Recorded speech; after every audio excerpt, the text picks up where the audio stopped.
وسلم علی رسولہ الکریم اما بعد فاعوذ باللہ من الشیطان الرجیم بسم اللہ الرحمن الرحیم انما یرید اللہ لیذہب عنکم الرجس اہل البیت ویطہرکم تطہیرا صدق اللہ العظیم۔ سامعین محترم، اللہ تبارک و تعالی نے ایک دفعہ پھر مجھے اہل بیت کی شان میں بیان کرنے کی توفیق عطا فرمائی ہے۔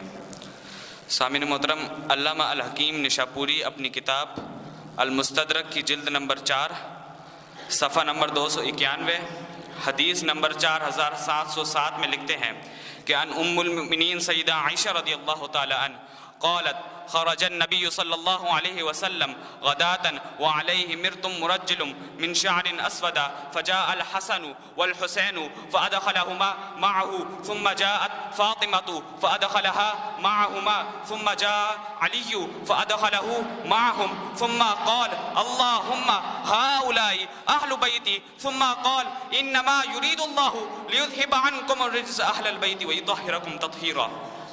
ام المؤمنین سیدہ عائشہ رضی اللہ تعالی عنہ فرماتی ہے کہ ایک دفعہ رسول اللہ صلی اللہ علیہ وسلم صبح کے وقت گھر سے باہر نکلے۔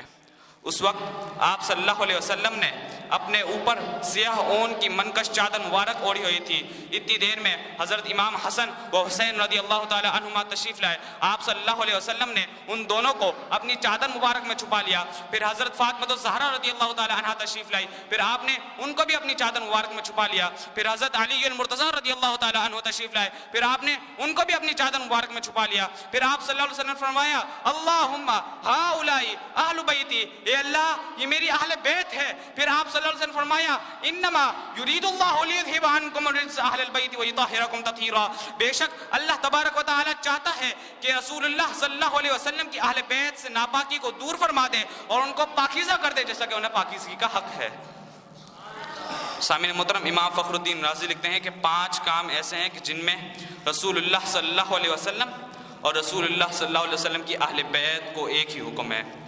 پہلا کام درود، یعنی نماز میں رسول اللہ صلی اللہ علیہ وسلم پر بھی درود پڑھنا ہے اور رسول اللہ صلی اللہ علیہ وسلم کی اہل بیت پر بھی درود پڑھنا ہے۔ دوسرا کام سلام، یعنی رسول اللہ صلی اللہ علیہ وسلم پر بھی سلام پڑھنا ہے، رسول اللہ صلی اللہ علیہ وسلم کی اہل بیت پر بھی سلام پڑھنا ہے۔ تیسرا کام تحریم صدقہ، یعنی رسول اللہ صلی اللہ علیہ وسلم کے اوپر بھی صدقہ حرام اور رسول اللہ صلی اللہ علیہ وسلم کی اہل بیت پر بھی صدقہ حرام۔ چوتھا کام طہارت، اور پانچواں کام محبت، یعنی رسول اللہ صلی اللہ علیہ وسلم کی محبت بھی ہم پر فرض ہے اور رسول اللہ صلی اللہ علیہ وسلم کی اہل بیت کی محبت بھی ہم پر فرض ہے۔ سامعین محترم، امام فخر الدین رازی محبت کے بارے میں مزید لکھتے ہیں کہ اگر کسی مومن کے دل سے محبت نبی، محبت رسول نکل جائے تو وہ مومن نہیں رہتا۔ اسی طریقے سے اگر کسی مومن کے دل سے محبت اہل بیت نکل جائے تو وہ مومن بھی مومن نہیں رہتا۔ سامعین محترم، المستدرک کے مصنف حدیث نمبر 4717 میں لکھتے ہیں کہ ان ابی سعید الخدری رضی اللہ تعالی عنہ قال رسول اللہ صلی اللہ علیہ وسلم والذی نفسی بیدہ لا یبغضنا اہل البیت احد الا ادخلہ اللہ النار۔ حضرت ابو سعید خدری رضی اللہ تعالی عنہ فرماتے ہیں کہ اس ذات کی قسم جو شخص میرے اہل بیت سے بغض رکھے گا اللہ تعالیٰ اسے جہنم میں داخل فرمائے گا۔ سامعین محترم، امام بخاری اور امام مسلم اس حدیث کے بارے میں فرماتے ہیں کہ ھذا حدیث صحیح، یہ حدیث بالکل درست ہے۔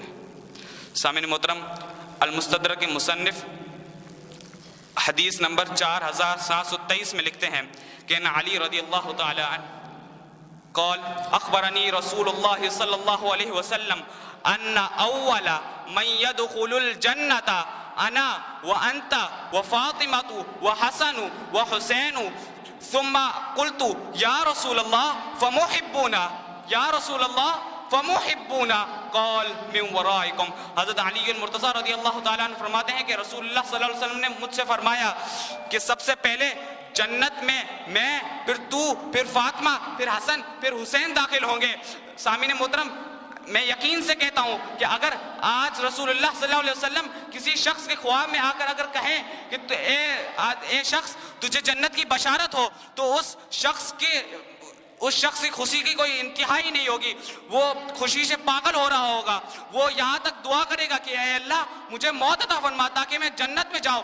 ادھر اس حدیث مبارکہ میں حضور صلی اللہ علیہ وسلم حضرت علی کو جنت کی بشارت دے رہے ہیں کہ اے علی تو سب سے پہلے جنت میں پھر تو، پھر فاطمہ، پھر حسن داخل ہوں گے۔ پھر بھی حضرت علی المرتضیٰ رضی اللہ تعالیٰ عنہ فرماتے ہیں یا رسول اللہ فمحبونا، اے اللہ کے رسول ہم سے محبت کرنے والے کب جنت میں جائیں گے؟ حضور صلی اللہ علیہ وسلم فرماتے ہیں من ورائکم، وہ تمہارے پیچھے ہوں گے، وما توفیق الا باللہ۔